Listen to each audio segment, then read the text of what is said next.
जैसे ही आयुष्मान ने प्रोफेसर को धरती पर आने का प्रस्ताव रखा, प्रोफेसर ने फौरन हाँ कर दी और आयुष्मान को कहा कि वो उन्हें आकर ले जाए। आयुष्मान लाइट की स्पीड से उस कोऑर्डिनेट की तरफ बढ़ने लगा जो प्रोफेसर ने उसे दे दी थी, लेकिन प्रोफेसर आयुष्मान को दरअसल अपने जाल में फंसाना चाहते थे। वो उस रोबोट की मदद से एक ऐसी मशीन बनाने में लग गए जो निकोलस लियोनार्ड सादी कार्नोट की दी हुई थर्मोडायनेमिक्स के नियम पर आधारित थी, जिससे आयुष्मान की शक्तियों पर काबू पाया जा सकता था क्योंकि वो आग और पानी से बना था। आयुष्मान को प्रोफेसर के उस प्लेनेट पर पहुंचने में 20 दिन लग गए। वो प्रोफेसर को ले जाने के लिए तैयार था, लेकिन प्रोफेसर ने उसे बड़े ही चालाकी से कहा कि वो जाने से पहले इस प्लेनेट की एडवांस मशीनों की मदद से आयुष्मान की शक्तियों का राज पता लगाना चाहते हैं ताकि धरती पर जाकर वो इंसानों का भला कर सके।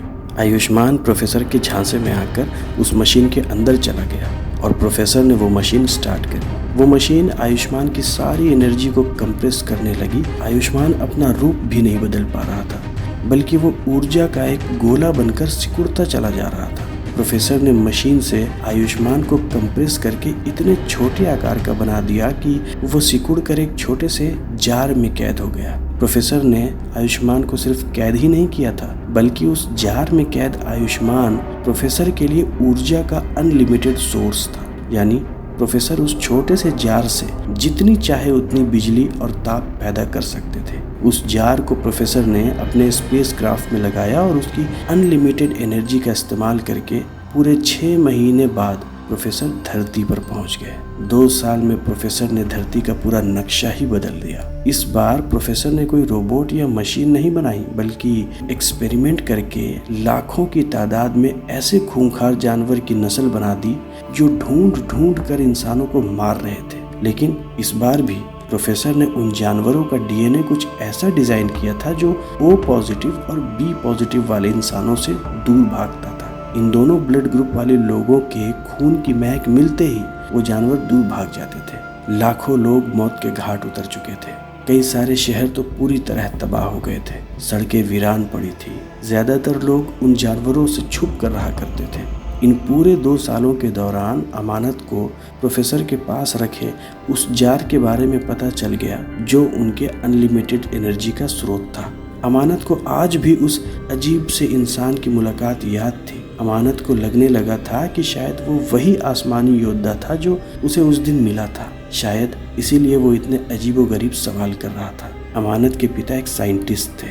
उन दोनों ने मिलकर एक प्लान बनाया और किसी तरह छुपकर एक रात को वो प्रोफेसर की लैब में घुस गए और उन्होंने वो जार चुरा लिया जिसमें आयुष्मान कैद था। लेकिन जब वापस घर आकर अमानत के पिता ने उस जार के ऊपर टेस्ट किया तो अमानत को बताया कि उस जार के अंदर वो योद्धा एनर्जी के रूप में बंद है, लेकिन ये एनर्जी इतनी ज्यादा कंप्रेस्ड रूप में है कि इस जार को अगर गलती से भी खोला तो इतना बड़ा विस्फोट होगा कि आधी धरती उस विस्फोट में समा जाएगी और बिना विस्फोट किए उस जार को खोला भी नहीं जा सकता था। अमानत और उसके पिता उस जार को लेकर स्पेस रिसर्च लैब गए और वहाँ के साइंटिस्टों को सारी बातें बताई। वहाँ के साइंटिस्टों ने दुनिया पर आई इस मुसीबत से इंसानियत को बचाने के लिए फौरन अमानत और उसके पिता की मदद की और एक छोटे से रॉकेट के जरिए उस जार को अंतरिक्ष में भेज दिया और धरती से दूर अंतरिक्ष में ही उस जार को ब्लास्ट करवा दिया ताकि आयुष्मान कैद से बाहर आ सके।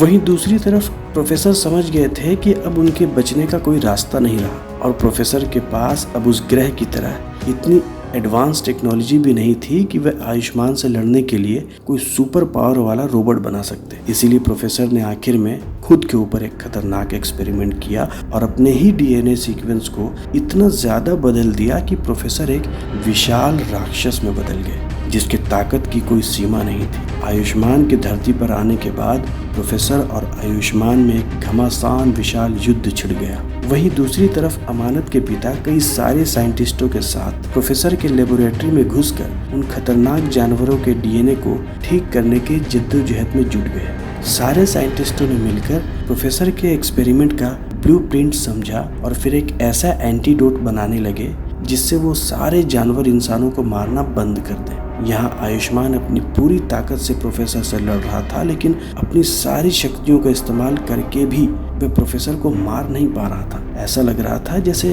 प्रोफेसर ने खुद को अमर बना लिया था। आयुष्मान ने प्रोफेसर को छोटे छोटे टुकड़ों में कर दिया। फिर भी प्रोफेसर ने खुद को समेटकर उसके सामने खड़ा कर लिया। आयुष्मान समझ गया कि उसे क्या करना है। नीचे जमीन पर खड़ी अमानत प्रोफेसर और आयुष्मान के बीच में लड़ाई देख रही थी। आयुष्मान ने इमोशनल होकर अमानत की तरफ देखा और टेलीपैथी के जरिए मन ही मन उससे बात की। अमानत, मैं प्रोफेसर को मार नहीं सकता, लेकिन प्रोफेसर को रोकना बहुत ज़रूरी है। तुमसे मिलकर बहुत अच्छा लगा, मुझे तुम पर भरोसा है। जब मैं प्रोफेसर को रोक लूँ तो तुम मेरा एक अंश अपने पास सही सलामत रख लेना। अगर ज़िंदगी में कभी ज़रूरत पड़ी तो उस अंश का इस्तेमाल करके तुम मुझे दोबारा जगा सकती हो। लेकिन याद रहे, मैं जब भी जागूंगा मेरे साथ साथ प्रोफेसर भी जाग जाएगा। अमानत को आयुष्मान की बात समझ नहीं आई, लेकिन उसने देखा कि आयुष्मान ने अपने आग और पानी दोनों ही रूप को अलग अलग कर लिया। आयुष्मान ने पानी बनकर प्रोफेसर को अपने अंदर समा लिया और उसे समंदर की तरफ ले गया। बीच समंदर में ले जाकर आयुष्मान ने खुद को बर्फ की शक्ल में जमा लिया, जिसके अंदर प्रोफेसर भी जम कर रह गए। और दूसरी तरफ आयुष्मान का दूसरा रूप यानी आग एक छोटी सी चिंगारी की रोशनी बनकर अमानत के पास चली गई, जिसे उसने एक छोटे से डिब्बे में अपने पास संभाल कर रख लिया। अमानत को आयुष्मान की बात हमेशा के लिए याद रह गई। जब भी कभी दुनिया पर ऐसी मुसीबत आएगी तो उस छोटी सी चिंगारी को इस बर्फ की चट्टान से मिला देगी और आयुष्मान दोबारा जाग जाएगा। लेकिन आयुष्मान के साथ